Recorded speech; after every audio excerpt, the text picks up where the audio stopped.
Olá, pessoal. Eu sou Arnaldo Adas. Estava vendo um vídeo essa semana, o pessoal explicando que a gente nunca pode começar um vídeo com "Olá, pessoal". Pois é, acho que eu sou um tiozão das antigas. Todos os meus vídeos começam e vão começar assim.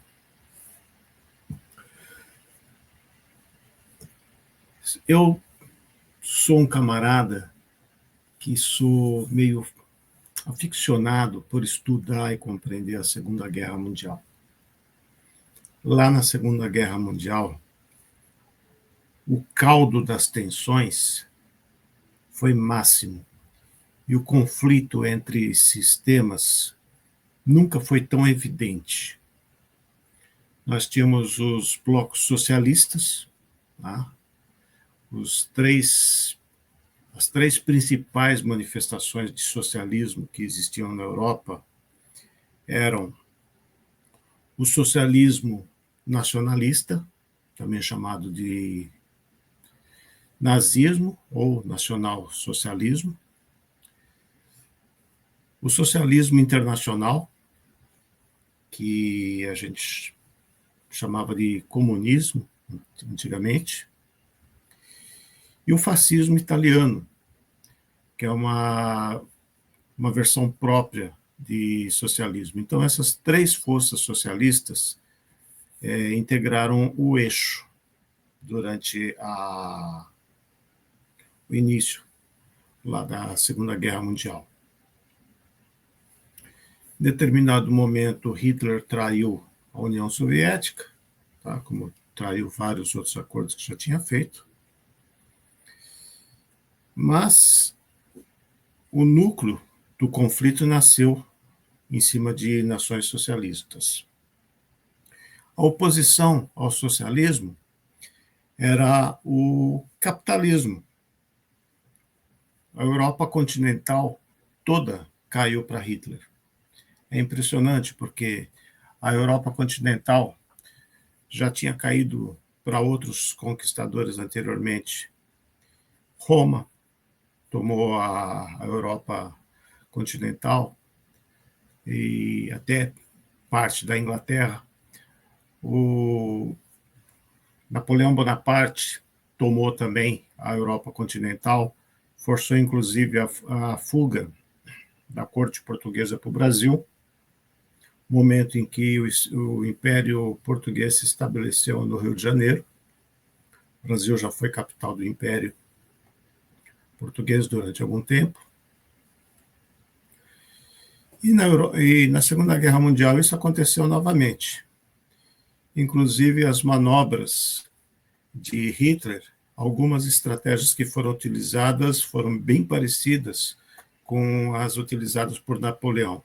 E a forma como Hitler foi derrotado, principalmente na invasão da União Soviética, também foi bem parecido com o pau que Napoleão tomou quando tentou invadir Moscou. Mas o que tem isso de a ver com o Brasil? Tem de a ver com o fato que tudo que está acontecendo no Brasil tem escola. Tudo que está acontecendo no Brasil é repetição de fatos anteriores.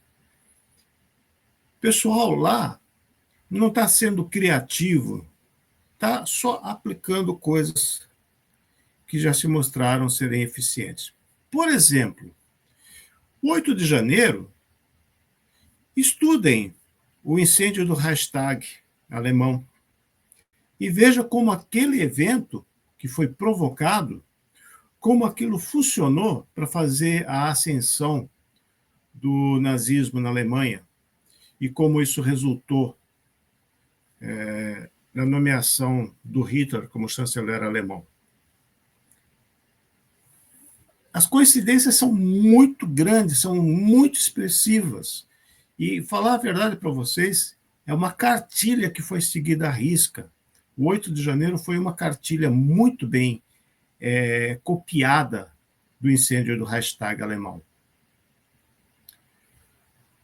Aí a gente vê o principal fator que está sendo em pauta, uma das prioridades da ditadura brasileira, é desarmar o cidadão civil. E eles estão buscando todos os meios, e eles têm recurso para isso, e eles vão se utilizar de cada um dos recursos. Só que o desarmamento não está sendo feito só pela ditadura.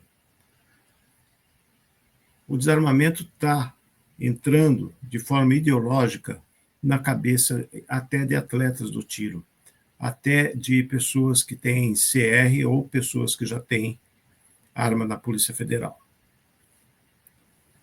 O que está vindo com bastante força nesse momento eu tenho acompanho, eu recebo quase mais de 1.000 mensagens por dia nos grupos de WhatsApp, e eu, apesar de não responder tudo, eu tento ler a maior parte possível. Eu estou vendo muita gente dizendo que o culpado pelo governo estar batendo contra os CACs é aquele tiozinho que tirou o CR para comprar a G2C. Aquele tiozinho que tirou o CR para comprar a carabina 22 dele, que até poucos dias atrás era restrita, né? A poderosíssima arma de guerra, a CBC 7022, né? Pois bem, vou dizer para vocês que isso também é uma repetição. Quando o Hitler começou a ascender ao poder, a bola da vez eram os judeus. Eles eram culpados. Eles eram culpados pela fome, eles eram culpados pela miséria, eles eram culpados pelo alemão não ter a própria casa.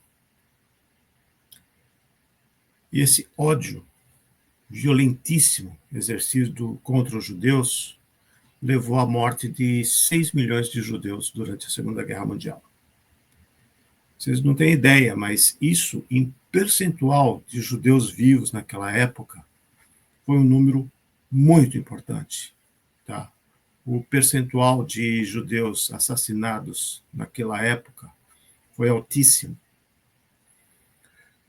Os movimentos socialistas, eles mataram, no século XX, 120 milhões de pessoas.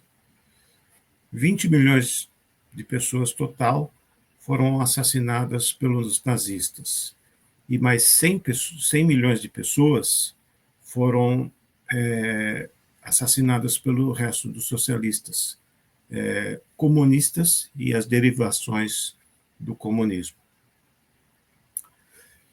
E uma das características da implementação tanto do nazismo como do comunismo, a gente vê isso bem forte no comunismo chinês também, é a doutrinação das populações, a doutrinação da massa.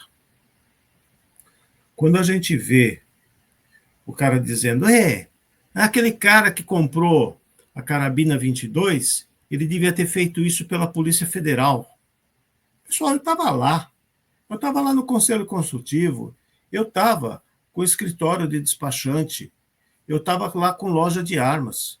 O cidadão comum que naquele momento tentava comprar a carabina 22 dele era negado pela Polícia Federal na cara dura.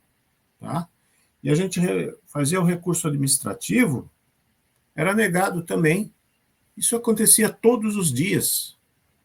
Aí a pessoa gastava muito mais, se preparava documentalmente, tirava o CR para conseguir comprar o 38 dele, para comprar a 380, a primeira pistola 9mm, só saiu muito depois da liberação do 9mm, tá? Mas era essa a realidade do Brasil. O cara não conseguia comprar uma espingarda 32, era negado pela Polícia Federal. E agora que o governo está apertando o desarmamento, e só está começando, vai apertar muito mais, até ninguém conseguir ter uma arma de fogo no Brasil. Legalmente, pelo menos, não. Tá? E nesse momento que está apertando, obviamente, uma das pressões muito fortes que acontece é sobre os CACs. e nesse momento que os CACs começam a ser esmagados, vão buscar culpados. E quem que é o culpado sempre? A vítima. A vítima é sempre a culpada. Tá? Aquela história lá da mulher de malandro que apanha, apanha, apanha, e depois ainda fica chorando porque a polícia prendeu o macho dela, isso aí a gente vê acontecer nos mais diversos aspectos da sociedade.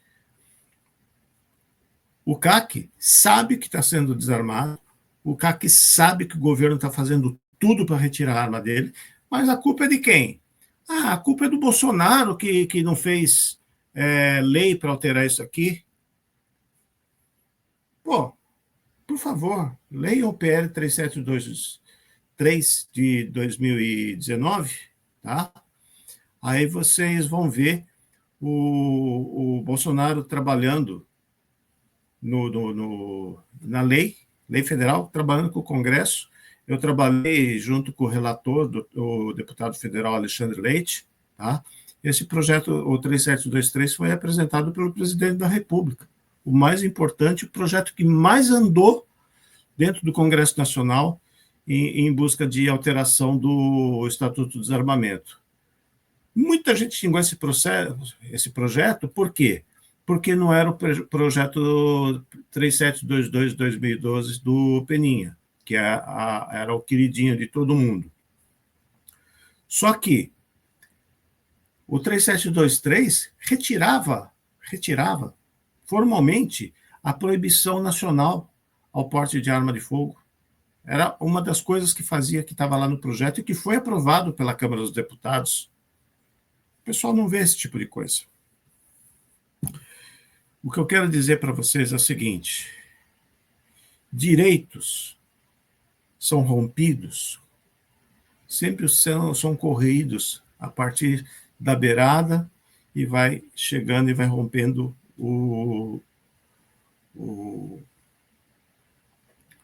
vai chegando para o centro. Sempre vai romper primeiro aqueles que são mais fracos. Então, aquele tiozinho que tirou o CR porque era vigia e não conseguia ter uma 380, esse tiozinho vai ser o primeiro que vai ser comido pela beirada. Aquele camarada que não tem condição, porque ele não tem dinheiro mesmo para fazer participação, habitualidade, esse aqui vai ser esmagado. E os grandes atletas do tiro, aqueles que se sentem bem e tranquilo, não tem problema nenhum em fazer 3, 4 habitualidades no mês, em determinado momento eu passei a ser um desses também, tá? Mas esses não podem se vangloriar e falar, eu sou o CAC de verdade, eu sou o CAC de alto rendimento, eu sou atleta com medalhas em competição e eu quero expurgar todos aqueles que não praticam esporte, que não competem. Pessoal, nós temos que proteger com todas as nossas forças a G2C do seu Zé, porque aquela G2C do seu Zé está atrasando em um dia a implantação do novo regime no Brasil. A implantação do regime hoje já é inevitável, mas a gente consegue atrasar. A gente consegue atrasar não entregando nossas armas e protegendo o máximo possível os direitos daqueles que não têm como se defender, que não têm como lutar pelos próprios direitos. Ok? É assim que se faz reação à implantação da ditadura, ponto por ponto.